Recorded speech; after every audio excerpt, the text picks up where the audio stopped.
বড় পরিবার, আমার পরিবারে ব্যবসায়ী আছে, চাকরিজীবী আছে, আমার পরিবারে বিভিন্ন পেশার সঙ্গে তালিম তওয়াজ্জুর উপরে মানুষ অনেকে আছে, আমার পরিবারে জলসা জুলুস করা অনেক মানুষ আছেন, আমার পরিবারে আপনারা জানেন এমএলএ আছে। তা আমার বড় পরিবার, সবাই সবাইয়ের দায়িত্বটা ঠিকঠাক ভাবে পালন করুক, আমি এই দোয়াটাই সবসময় চাই।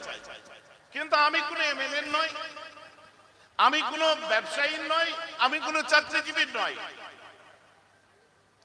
তবে এই চাকরিজীবী, এই ব্যবসায়ী, এই এমএলএ এরা সব আমার ভাই। আমার কথাটা বুঝতে পারলেন? যদি বলেন আপনি কারণ নাই, কেন বলেন? কারণ আমি রাজনীতি করি না, তো আমি কারো হব কি করে? আর যারা এমএলএ তারা দাদা হুজুর পীর কেবল, আপনার এখানেও তো আমার ছোট ভাই এমএলএ। এটা ভাঙন না কেন? ওই আর কি খুঁজে খাঁজে। আপনাদেরও যে এমএলএ ফাইটার, এমএলএ ফাইটার বোঝেন? ফাইটার আপনারও তো যে এমএলএ হচ্ছে ফাইটার, মানে ছোটা কি বলে, ছোটা প্যাকেট বড়া ধামাকা। তার জন্য আমার আইএসএফ হতে হবে, আমি আইএসএফ করি না। কিন্তু আমার ভাই সম্মানের সাথে দুটো কথা যেখানে বলছে সব দলের মানুষ, সর্বজাতির মানুষ তাকে অ্যাপ্রিসিয়েট করছে, ওটা আমার ভালো লাগে। আমি মুজাদ্দিদ-ই-জামান দাদা হুজুর পীর কেবলা রাহমাতুল্লাহ আলাইহির সিলসিলার মূল নীতি অনুযায়ী কটা কথা বলতেছি। ভাই যখন আসবেন তিনি তানার পলিটিক্যাল এজেন্ডা নিয়ে কথা বলবেন, কিন্তু ভুলে যাবেন না ওটা আমার ভাই। কিন্তু ভুলে যাবেন না যে মাস্টারি করছে আমার ভাইপো, ভুলে যাবেন না যে ব্যবসা করছে। কথা বোঝা যাচ্ছে কি? কারোর সঙ্গে আমার অশান্তিও নেই। কেন? আমার এই অবস্থানটা পরিষ্কার রেখেছি। প্রযুক্তির অগ্রগতির সময়, সায়েন্সের ডেভেলপমেন্টের সময়, চাঁদে মানুষ যাওয়ার যুগ, সুনিতা উইলিয়ামসের স্পেস স্টেশনের যুগ, নীল আমস্ট্রং অল্ডিন মাইকেল কলিনের অ্যাপোলো 11 যুগ, চন্দ্রযান 2 এর যুগ, চন্দ্রকান্তর যুগ, ল্যান্ডার বিক্রমের যুগ, যে সময়টা আপনার সোনার ভারতবর্ষ থেকে চাঁদে মানুষ যাচ্ছে, চন্দ্রযান করছে, ঠিক সেই সময় আমরা অপরদিকে বোদরা বাজারের মধ্যে চেয়ারে বসে, নিচেতে বসে সুবহানাল্লাহ, আলহামদুলিল্লাহ, আল্লাহু আকবার বলছি। আসলে কি মিসম্যাচ? ওটার সাথে এটা মেলে না, বা এটার সাথে ওটা মেলে না। আপনাদেরকে বলতে আমি পছন্দ করব, বর্তমান প্রযুক্তির যুগ, অগ্রগতির সময়, according to Quran and according to সুন্নাহ, যারা গবেষণা করেছে, বর্তমান সময় আমরা যা কিছু দেখতে পাচ্ছি আজ থেকে 1500 বছর আগে আমার রাসূল সেগুলো আমাদের শুনিয়ে দিয়েছে, তার বাস্তবায়ন আজ আমরা দেখতে পাচ্ছি। যদি বলেন কিরকম, সত্যি আপনি দেখুন, মিলিয়ে নিন একবার। কোরআনে সেদিনে আমরা শুনেছিলাম, আজ আমরা দেখতে পাচ্ছি। ফেরাউনের কথা কোরআনে পড়েছি, আজও আমরা দেখতে পাচ্ছি মিশরের আপনার জাদুঘরে ফেরাউন আছে। আমরা কোরআনে সূরাতুর রহমান খুলে দেখুন, পড়েছি মারাজাল বাহরাইনি ইয়ালতাকিয়ান বাইনাহুমা বারযাখুল লা ইয়াবগিয়ান, দুটো সমুদ্র বয়ে যাচ্ছে, মধ্যে কোনো পর্দা নেই, তাও একটার সঙ্গে আরেকটা কোনোভাবে মিশে না। মিশরে যান, নীল নদ, মিঠা পানি, খারা পানি, বেশি দূর নয়। আমার হুগলি জেলা ত্রিবেণীতে চলে যান, যেখানে গঙ্গার পানি দুটো কালারে একসাথে বয়ে যাচ্ছে, একটার সঙ্গে আরেকটা মিলছে না। অতএব এইভাবে যদি আপনাদের সামনে আমি বলি, আপনাদের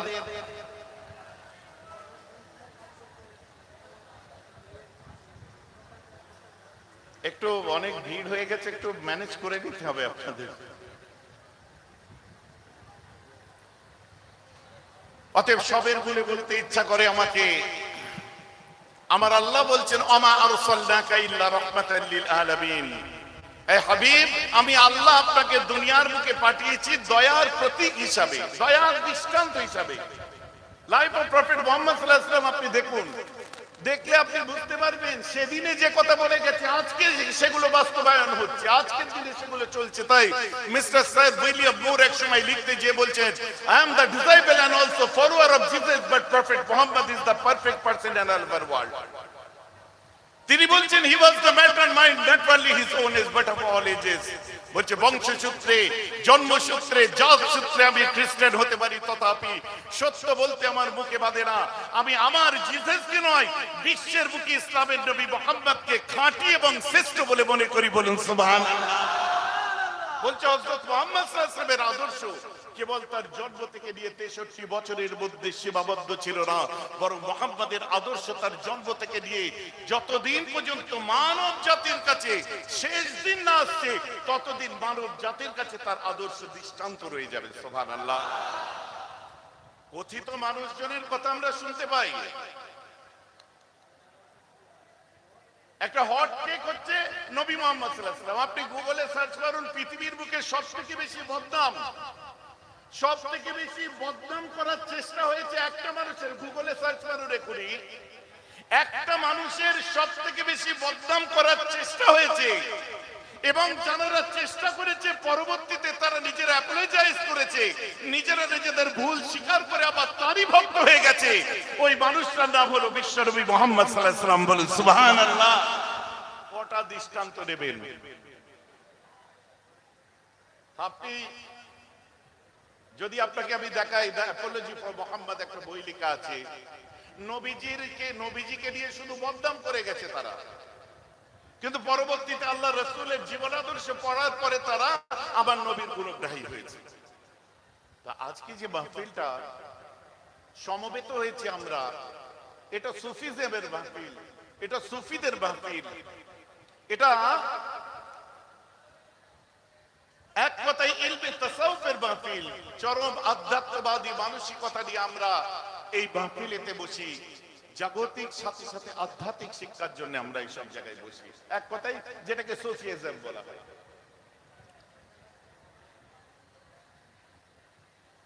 আপনারা আশপাশে ছেলেরা তোমরা বেরো যদি কথা বলো তাহলে আমি এখানেই শেষ করে দেবো সভা।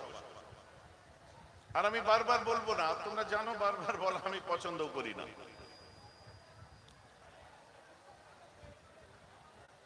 তোমরা সব চুপ করে যাও, তারপর আমি বলবো। নাহলে এই মানুষগুলো যারা শুনছে তোমরা ভেবো না যে গোলা মানুষ এখানে এসে বসে আছে। মাশাআল্লাহ, এখানে স্কুল কলেজের স্টুডেন্টরা আছে, মাস্টাররা আছেন, ডক্টররা আছেন, প্রফেসররা আছেন। এই বাচ্চাদেরকে যখন নিয়ে এসছেন একটু তো আপনারা খেয়াল করবেন যে কিছু জাননেওয়ালা মানুষও আসবে, আজকে অনুসন্ধিৎসু মানুষও আসবে। তো আপনারা কেন মিসআন্ডারস্ট্যান্ড করছেন? আর আমি তো সুর টানের ওয়াজ করি খুব কম, কারণ পারি না, চেষ্টা করলে হয়, হয় না তা নয়। আমার অত সুন্দর গলা নয়, আমি পারি না, ঝামেলা শেষ। একটা নিছক দ্বীনি মাহফিলে আমরা এসে বসেছি। আল্লাহ রাসূল আমাদেরকে শিক্ষা দিয়েছেন। আপনি বলবেন যে আমাদের একটু নামাজের কথা, রোজার কথা, হজ, যাকাত, তাসবিহ, তেলাওয়াতের কথা বলেন। অবশ্যই বলবো। 5 pillars in my Islam।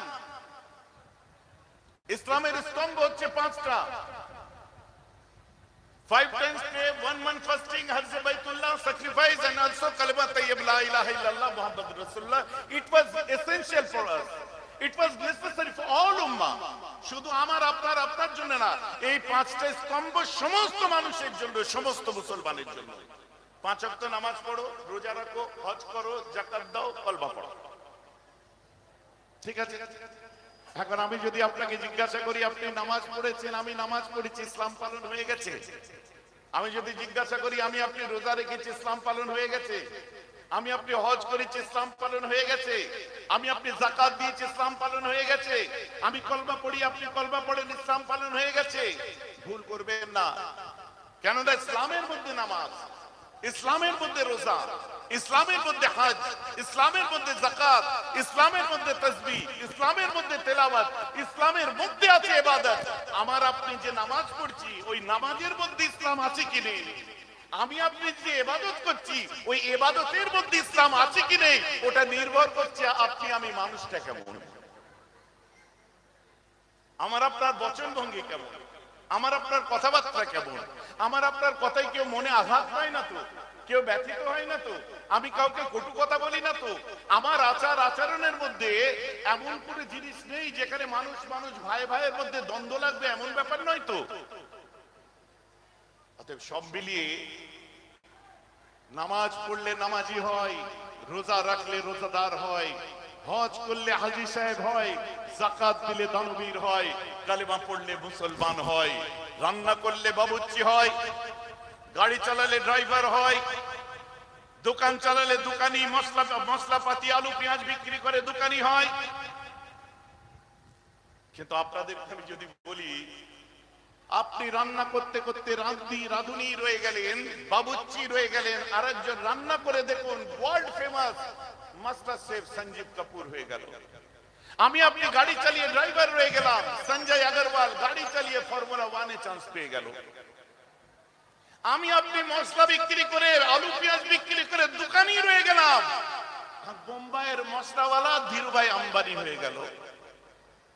কথা বুঝতে পারছেন? আমাদের পাড়ায় দেখুন কত চায়ের দোকান, চা বিক্রি করে আমার ভাইগুলো চাওয়ালাই রয়ে গেল, আর গুজরাটের চাওয়ালা দেশের প্রধানমন্ত্রী হয়ে গেল।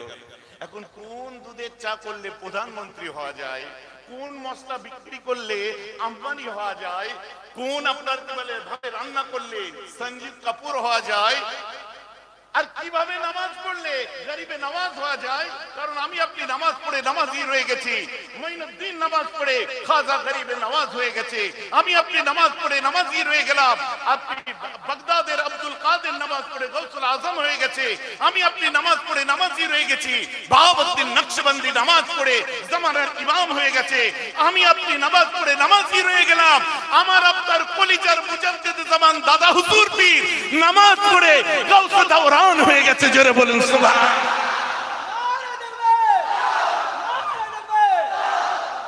নামাজ পড়ে নামাজি হয়, নামাজ পড়ে আল্লাহওয়ালা কি করে হয়, ওটাই হচ্ছে আমাদের মূল ব্যাপার।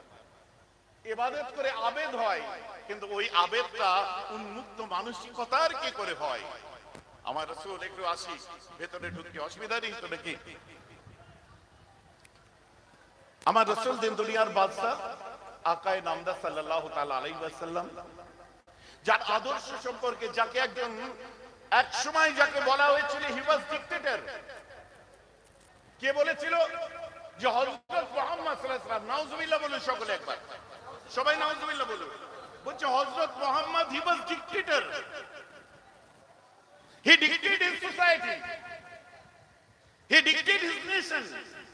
আমার রাসূলকে বলা হয়েছিল, কিন্তু পরবর্তীতে যখন সে আমার রাসূলের লাইফ হিস্ট্রি পড়েছিল, তখন সে বলতে বাধ্য হয়েছিল, we must recognize that the spread of Islam not owned by victory of sword but spread by the magic of spirituality and wonderful eloquence। বলছে ইসলামের নবীর বদনাম করে সত্যের অপরাধ করেছি আমরা, ইসলামের নবীর বদনাম করে আমরা অন্যায় করেছি। কে? কোন মুসলিম মানুষ নয় তিনি, মিস্টার ডেভিড কোর্ট, আমেরিকার একজন বিখ্যাত লেখক, তিনি লিখছেন, বলছে তিনি ডিক্টেটর ছিলেন, এটা আমার বলা ভুল। তিনি মানুষের উপর জোর জুলুম করেছিলেন, এটা আমার বলা ভুল। যার জন্য আজ হার্ভার্ড সাক্ষ্য দিচ্ছে, কেমব্রিজ সাক্ষ্য দিচ্ছে, অক্সফোর্ড সাক্ষ্য দিচ্ছে, লক্ষ্য করে দেখুন।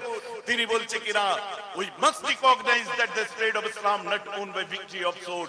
আজ আমরা নিজেরা রিকগনাইজ করলাম, পড়াশোনা করে আবিষ্কার করলাম, ইসলামের নবী কখনোই তলোয়ারি সন্ত্রাস দ্বারা ইসলামকে সম্প্রচার করেনি, বরং ইসলাম তার মুখের বাণীতে প্রচার হয়েছে।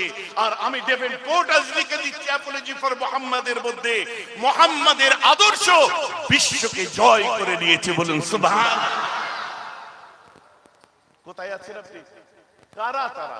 আপনি এই যে সোকল্ড কত সাহিত্যিক বার হয়েছে, সোকল্ড কত আপনার গুণীজন বার হয়েছে, সোকল্ড কত কবি বার হয়েছে, যাদেরকে আমরা কবি বলে মনে করি না, যাদেরকে সাহিত্যিক বলে মনে করি না, যারা পৃথিবীর বুকে ফেমাস হওয়ার জন্য আমার নবীর বদনাম করেছে, কারণ জানে ওর বদনাম করলেই ফেমাস হওয়া যাবে,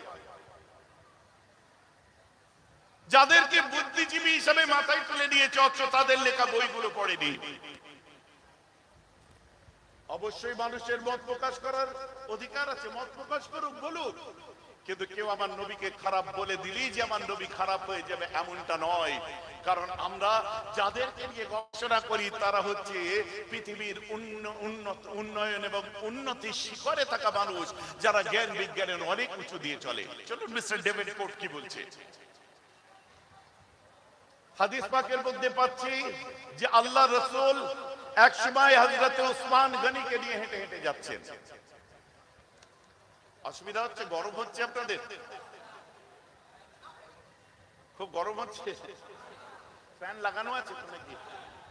ভাইজান কোনো অসুবিধা হচ্ছে তোমাদের? তোমাদের হচ্ছে না তো? বলি আমি,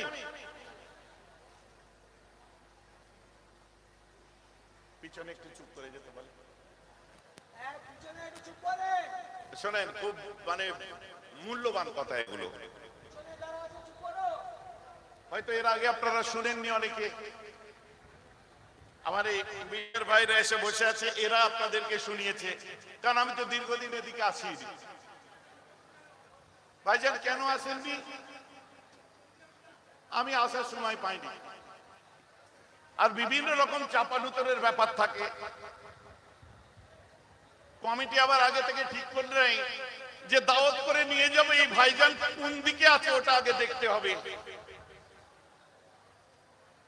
ভাইজান কোন দলের সমর্থন করে সেটা আগে দেখতে হবে। ভাঙলো তো সব ভুল। আমি আমার মিডিয়া পার্সনদের জিজ্ঞেস করি, যেদিন থেকে ভোট ঘোষণা হয়েছিল পরের দিন থেকে মেরাজের দিকে একটা বিজ্ঞপ্তি জারি করেছিল কি, আমি কোন রকম মিডিয়া বাইট দেব না, আর কোনোভাবে লাইভে এসে বক্তব্য দেব না, তাই তো নাকি? দিনে আমি আজকে এরা এতজন এসে গেছে, নিষেধাজ্ঞা এখনো চলছে, কিন্তু এদেরকে আমি না বলতে পারিনি। কেন? যে আমার কথাই কারো উপকার হোক আর না হোক, আমার কথাই যেন কোনো কারো ক্ষতি না হয়। কারণ আমার বড় পরিবার, আমার পরিবারে ব্যবসায়ী আছে, চাকরিজীবী আছে, আমার পরিবারে বিভিন্ন পেশার সঙ্গে তালিম তওয়াজ্জুর উপরে মানুষ অনেকে আছে। আমার পরিবারে জলসা জুলুস করা অনেক মানুষ আছেন। আমার পরিবারে আপনারা জানেন এমএলএ আছে। তা আমার বড় পরিবার, সবাই সবাই দায়িত্বটা ঠিকঠাক ভাবে পালন করুক, আমি এই দোয়াটাই সবসময় চাই। কিন্তু আমি কোনো এমএলএ নই, আমি কোনো ব্যবসায়ী নই, আমি কোনো চাকরিজীবী নই। তবে এই চাকরিজীবী, এই ব্যবসায়ী, এই এমএলএ এরা সব আমার ভাই। আমার কথাটা বুঝতে পারলেন? যদি বলেন আপনি কারণ নাই, কেন বলেন? কারণ আমি রাজনীতি করি না, তো আমি কারো হব কি করে? আর যারা এমএলএ তারা দাদা হুজুর পীর কেবলা, আপনার এখানেও তো আমার ছোট ভাই এমএলএ। এটা ভাঙন না কেন? ওই আর কি খুঁজে খাজে। আপনাদেরও যে এমএলএ ফাইটার, এমএলএ ফাইটার বোঝেন? ফাইটার আপনারা তো যে এমএলএ হচ্ছে ফাইটার, মানে ছোটা কি বলে, ছোটা প্যাকেট বড়া ধামাকা। তার জন্য আমি আইএসএফ হতে হবে, আমি আইএসএফ করি না। কিন্তু আমার ভাই সম্মানের সাথে দুটো কথা যেখানে বলছে সব দলের মানুষ, সর্বজাতির মানুষ তাকে অ্যাপ্রিসিয়েট করছে, ওটা আমার ভালো লাগে। আমি মুজাদ্দিদ দাদা হুজুর পীর কেবলা রহমাতুল্লাহ আলাইহির সিলসিলার মূল নীতি অনুযায়ী কটা কথা বলতেছে। ভাই যখন আসবেন তিনি তানার পলিটিক্যাল এজেন্ডা নিয়ে কথা বলবেন, কিন্তু ভুলে যাবেন না ওটা আমার ভাই। কিন্তু ভুলে যাবেন না যে মাস্টারি করছে আমার ভাইপো, ভুলে যাবেন না যে ব্যবসা করছে। কথা বোঝা যাচ্ছে কি? কারোর সঙ্গে আমার অশান্তিও নেই। কেন? আমার এই অবস্থানটা পরিষ্কার রেখেছিলাম। তো বিভিন্ন রকম ভাবে যখন জাজ করে, আরো একটা জলসার আজকে খবর পেলাম, সেখানে পাল্লা পাল্লিতে নাকি আমাকে দাওয়াত করা হবে শুনছিলাম। আমি পাল্লা পাল্লিতে আমি দেই, এতেও আমি দেই আউটসাইড। কারণ স্বচ্ছ মানসিকতা, সাদা কাচের গ্লাসে সাদা পানি পান করে আমি অভ্যস্ত। আমাকে যখন জিজ্ঞাসা করে ভাইজান আপনি কেমন আছেন, আমি বলছি আলহামদুলিল্লাহ। বলছি না আপনি কেমন আছেন, আমি বললাম তো আলহামদুলিল্লাহ। বুঝলি না, মানে কিরকম চলছে? আমি বলছি ভাই কল্পনায় আছি, বাস্তবে নেই। কি হলো? কেমন আছেন মানে আমি কেমন আছি বললাম তো, কল্পনায় আছি বাস্তবে নেই। আপনার তো বহু মানুষের কল্পনায় আছে কিন্তু বাস্তবে নেই, কারণ ফুরফুরায় 10 বার গেলে আমাকে দেখতে পান না। খুব যোগাযোগ করে গেলে তবে তাকে সাক্ষাৎ হয়। তো চলুন আমি যেটা বলছিলাম, আল্লাহ রাসূল সাল্লাল্লাহু আলাইহি ওয়াসাল্লাম দিন দুনিয়ার বাদশা, তার আদর্শকে সামনে রেখে এবারে যত রাজনৈতিক লিডাররা আসুক, যত নেতারা আসুক, তাদেরকে একটা আদর্শগত দিক দেখাতে হয়। এই আদর্শগত দিকটা তাদের মধ্যে না থাকলে লিডার হতে পারে না কোনোদিন। মানবিক তাদের হতে হবে, নৈতিক তাদের হতে হবে, তাদের মধ্যে মূল্যবোধ থাকতে হবে। আর এর ক্রিয়েটর যিনি ছিলেন mister Michael H are the 100 এর মধ্যে লিখছে, perhaps the greatest leader of all times was Muhammad. The great apostle Muhammad is free from the suspicions of ambiguity, and the Quran is a glorious testimony of the unity of Allah. বলছে বিশ্বের বুকে সর্বকালের শ্রেষ্ঠ নেতা, শ্রেষ্ঠ leader যদি কেউ হয়, আমি মাইকেল এইচ আর দ্য 100 এর মধ্যে লিখে দিলাম, ওই লিডারটা ইসলামের নবী মুহাম্মদ ছাড়া কেউ নয়। জোরে বলুন। আমি পেয়ে গেছি আদর্শ, যেটা বলছিলাম, যেটার জন্য নবীজির বদনাম করার পরেও নবীজির সুনাম করতে বাধ্য হয়েছে কারা? শোনেন, হযরত উসমান গনি, হুজুর প্রাগ ঐতিহাসিক কোন ব্যাপার, 1981 এ হযরত উসমান গনিকে নিয়ে লেখালেখি হয়েছে, মানে আজ থেকে 40 বছর আগে লেখা হয়েছে হযরত উসমান গনিকে নিয়ে। সেকেলে ব্যাপার নয়, আমি আগে বলি ইসলামে সেদিন যেগুলো দেখেছিলেন আজও সেগুলো আছে।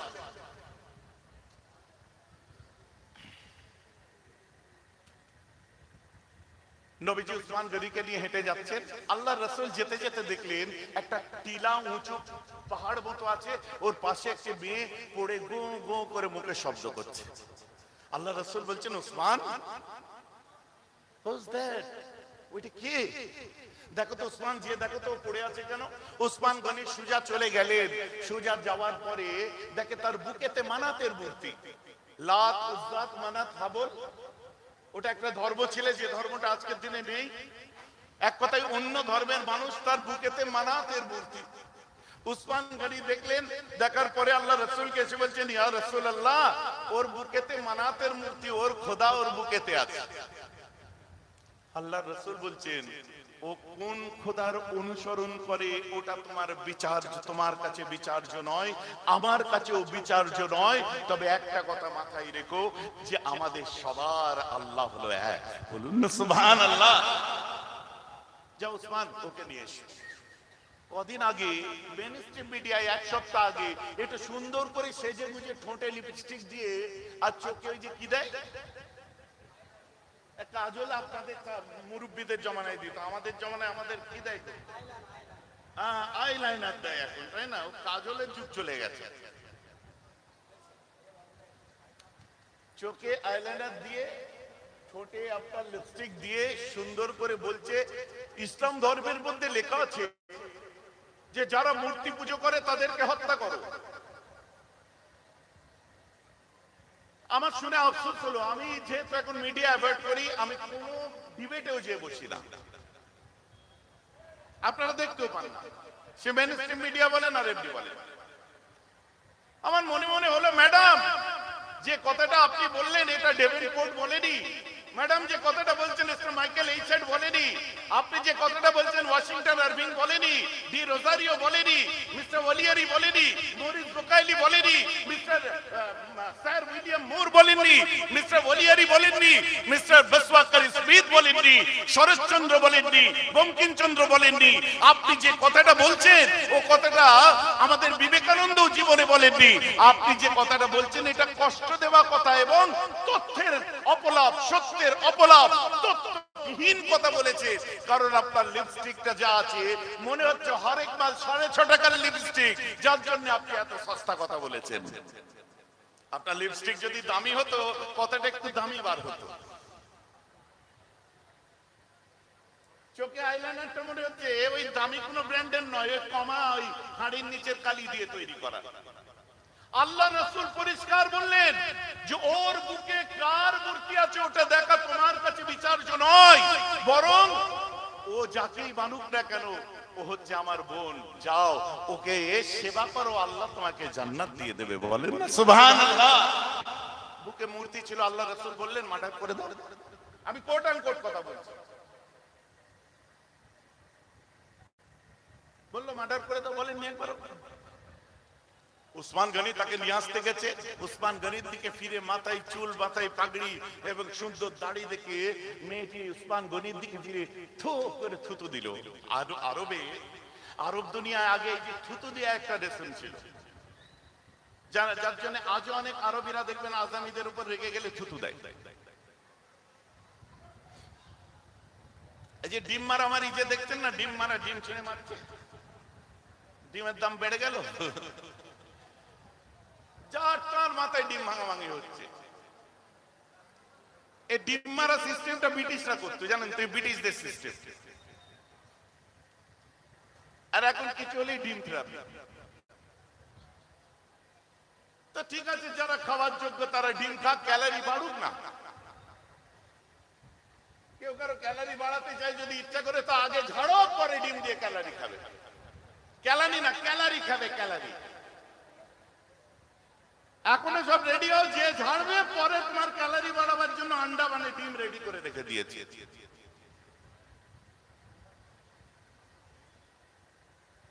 যে যার খাদ্যর প্রয়োজন খেয়েছে, আমরা খাইওনি, মারিওনি, ঝামেলা শেষ। যে যেমন কর্ম করবে তার তেমন ফল পাবে। মুখের সামনে দাঁড়াবার মতো উপায় নেই। ক্লাস 4 পাস করে নে, ভাষা শুনলে মনে হবে যে বিশাল কিছু ব্যাপার। গাড়ির সামনে 40-50টা ব্যাচ সুন্দর করে রাখা আছে, গাড়িতে একটা বোর্ড লাগিয়ে দিয়েছে, দেওয়ার পর পায়ের উপর পা তুলে দিয়ে একদম বসে সুন্দর করে দামি গাড়ি চড়ে যাচ্ছে, পরে দেখে তার ভেতর থেকে চুয়া মুড়ি আর পেঁয়াজ বার হচ্ছে। যারা 50 লাখ টাকার গাড়িতে চুয়া মুড়ি আর পেঁয়াজ, মানে দশা ফিরেছে, দিশে ফেরে নাই। এখন ক্যালোরি হাই করছে ডিম খেয়ে, কিছু করারও নেই। আমার কথা খারাপ লাগছে নাকি কাউকে? কারণ আমি রাজনীতি করি না, আমি এমন একটা জায়গায় আছি, আমি যেটাই বলবো কেউ গায়ে পেতে দেবেন না। তবে জায়গা মতো যদি খারাপ লাগে সেটা আমার কিছু করারও নেই, যে যার প্রাপ্য পাক, আমার আপত্তি নেই বলার। আল্লাহ রাসূল বলছেন, যাও উসমান ওকে তুলে নিয়ে আসো, আমার বাড়িতে নিয়ে চলো। উসমান গনি যায়, যাওয়ার পরে যখন থুতু দেয়, উসমান গনি আল্লাহ রাসূলের কাছে এসে বলে, ইয়া রাসূলুল্লাহ, ও আমাকে থুতু দিচ্ছে। থুতুটা মুছতে মুছতে আমার রাসূলের কাছে এসেছে। আমার রাসূল বলছে, যা বেটা উসমান, আমার জন্য আর কত তুই অশান্তি সহ্য করবি, আমার জন্য কত অপমান অপদস্থ তুই সহ্য করবি। উসমান গনি বলেছিলেন, হুজুর মেয়েটি আমায় থুতু দিয়েছে, গালাগাল করেছে, আমাকে দেখতে পারিনি, আমাকে হিংসার চোখে দেখেছে, ঘৃণার চোখে দেখেছে, কিন্তু ওর মধ্যে একটা কথা বলেছে, আমি নাকি আপনার গোলাম। ওই মেয়েটি আমাকে বলেছে, যা মুহাম্মাদের গোলাম, দূর হয়ে যা। এই কথাটা আমায় বলেছে। হুজুর, এই কথাটা আমায় বড় ভালো লেগেছে। কাল কিয়ামতের দিনে আল্লাহ তাআলা আমি উসমানকে যদি কখনো ডাক দেয়, ওই মেয়েটির নাম মুহাম্মাদের গোলাম বলেই যেন ডাকে।